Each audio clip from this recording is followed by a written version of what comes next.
semua anak-anak, hari ini ketemu lagi dengan Miss Cindy dalam pelajaran pendidikan agama Kristen. Kita masuk di bulan Februari. Miss Cindy percaya kalian tetap bersemangat untuk belajar, sekalipun kita belajarnya melalui online. Nah, hari ini kita akan masuk dalam pelajaran pendidikan agama Kristen. Sebelumnya kita mau terlebih dahulu berdoa. Kita mau bersyukur sama Tuhan karena Tuhan sudah memberikan kita kesehatan, Tuhan sudah memberikan kita kekuatan. Oke, semua tutup mata, semua lipat tangannya, kita berdoa. Tuhan Yesus, terima kasih pagi hari ini kami mau belajar.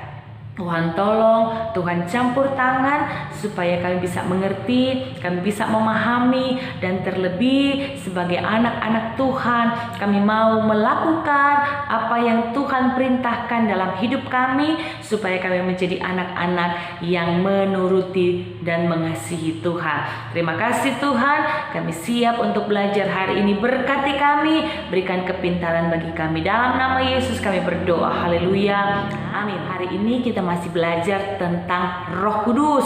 Kita sudah banyak belajar tentang siapa Roh Kudus, apa peranan Roh Kudus dalam setiap kehidupan manusia, apa peranan Roh Kudus dalam setiap kehidupan orang percaya. Nah, kita sekarang mau belajar lagi Tuhan supaya kita bisa benar-benar mengerti dan benar-benar menerima bahwa Roh Kudus itu adalah Allah. Kita belajar bahwa setiap kehidupan orang percaya dipimpin oleh Roh Kudus. Apa itu artinya dipimpin oleh Roh Kudus? Nah, simak video selanjutnya, kalian akan lebih mengerti dan kalian akan lebih paham. Oke, Tuhan Yesus memberkati. Anak-anak, kita masuk materi yang kedua pada catatan 1 ya, masih sambungan dari minggu kemarin, yaitu apa anak-anak? Ya, peran Roh Kudus dalam pertobatan bagian 2 ya. Jadi masih lanjutan dari pembahasan kita dari minggu kemarin. Ya, karya Roh Kudus anak-anak untuk menggenapi Kristus di mana? Di kayu salib. Roh Kudus bekerja dalam hati orang berdosa pada penyesalan akan dosa dan apa? Pertobatan. Jadi Roh Kudus bekerja bagi setiap kita orang yang berdosa, menyesal akan apa yang telah kita lakukan, dosa-dosa kita, dan kita bertobat.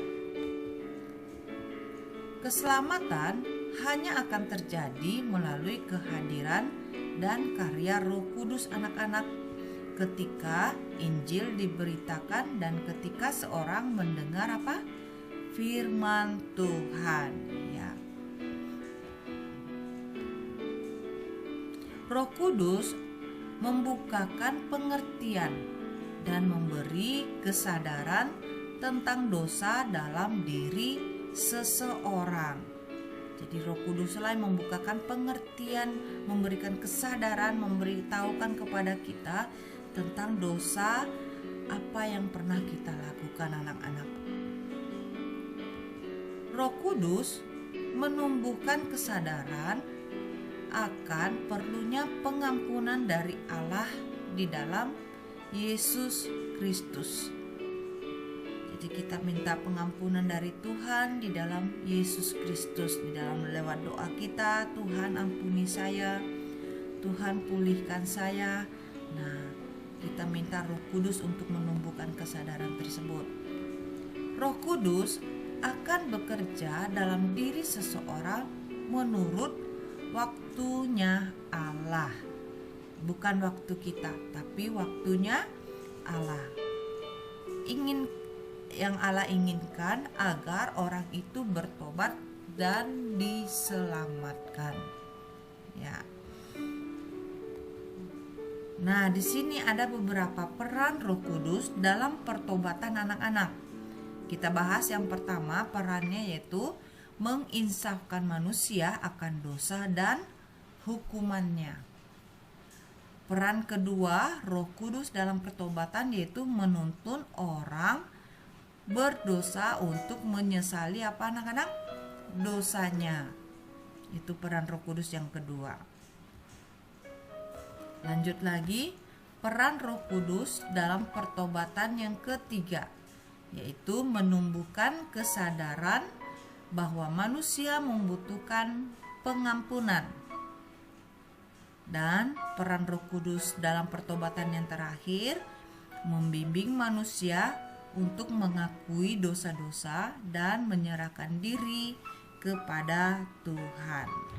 Setelah kalian mengikuti video hari ini, Miss Cindy percaya sekali kalau kalian mengikutinya dengan sungguh-sungguh, kalian buka hati sungguh-sungguh, kalian bisa memahami apa sih yang Tuhan mau dalam setiap kehidupan kita orang percaya.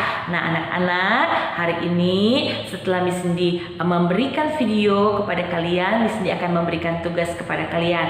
Dan satu lagi informasi yang penting yang akan Miss Cindy berikan, minggu depan kita akan mengadakan penilaian harian yang pertama, ya. Minggu depan kita akan mengadakan ulangan harian yang pertama. Jadi ulangan harian yang pertama nanti Miss Cindy akan berikan kisi-kisinya. Oke, Tuhan Yesus memberkati, tetap semangat.